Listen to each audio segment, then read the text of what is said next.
গন্ধ আপনি শুধু পাতাটা নাকের কাছে নিলেও গন্ধ পাবেন, আবার এইরকম ভাবে কচলে যদি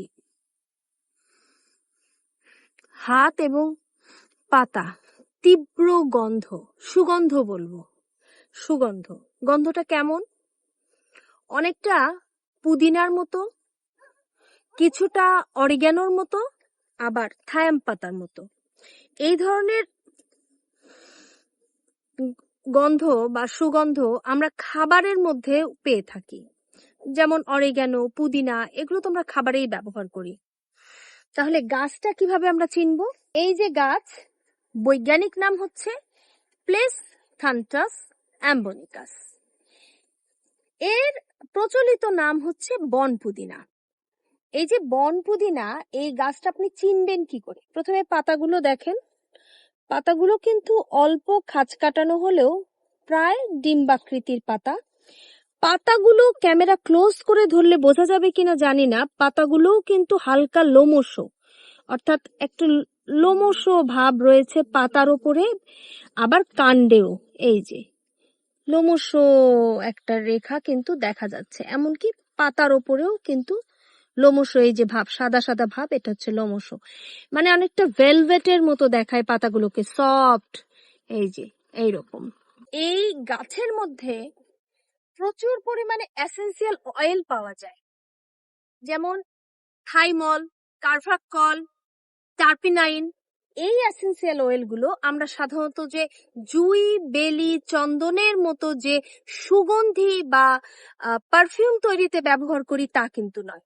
এর ঔষধি গুণ রয়েছে তীব্র আকারে, এবং কাজেই এটা আমরা ব্যবহার করি সাধারণত আমাদের যে কোনো ধরনের বাম তৈরি করতে, যেমন মাথা ব্যথার জন্য যে আমরা বাম ব্যবহার করি সেখানে এর ব্যবহার হয়। যদি আমরা কোনো ধরনের ন্যাজাল স্প্রে ব্যবহার করি সেখানে ব্যবহার হয়। যদি আমরা শরীরের ব্যথা দূর করার জন্য কোনো স্প্রে ইউজ করি, বা যদি কোনো মেডিসিন থাকে সেখানে ব্যবহার হয়, মেডিকেটেড সোপে ব্যবহার হয়, এমনকি অ্যালার্জি, চুলকানি বা যেগুলো স্কিন ডিজিজ রয়েছে এর জন্য যে মেডিসিন বা সাবান মেডিকেটেড রয়েছে সেখানে এর ব্যবহার হয়। আবার এটা আমরা খেতেও পারি। খেলে কি হয়? আমাদের ক্লাসিক্যাল আয়ুর্বেদ শাস্ত্রে বলছে যে এটা খেলে আমাদের গ্যাস, বদহজম, খাবার হজম না হয়ে ঢেকুর ওঠা ঘন ঘন, এই সমস্যা থেকে আমাদের বাঁচায়। সেক্ষেত্রে আমরা এটা চা তৈরি করে খেতে পারি। এই যে পাতা, এটা সিদ্ধ করে এর চা তৈরি করে খেতে পারি। আবার আমরা এটা শুকিয়ে চা পাতার মতো এর ব্যবহার করতে পারি। আবার অন্যদিকে এটা কিন্তু কফ এবং কাশি দূর করে থাকে। বুকে যাদের কফ জমে গেছে, শ্লেষ্মা জমে গেছে, তারা নিয়মিত 7 দিন এর রস, টাটকা রস খেতে পারেন গোলমরিচের গুঁড়ো দিয়ে, অথবা এটা চায়ের মতো করে খেলেও আপনাদের পুরাতন কফ কাশি ভালো হয়ে যাবে।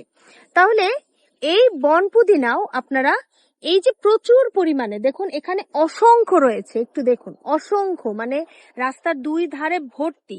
তাহলে যদি আপনাদের চেনা থাকে তাহলে কিন্তু খুব সহজেই রোগ দূর করতে ব্যবহার করতে পারবেন। চমৎকার একটা গাছ, এবং এই গাছ যদি সঠিকভাবে চিনে ব্যবহার করতে পারেন তাহলে উপকার তো পাবেনই বিনামূল্যে, এবং ক্ষতিরও সম্ভাবনা নেই।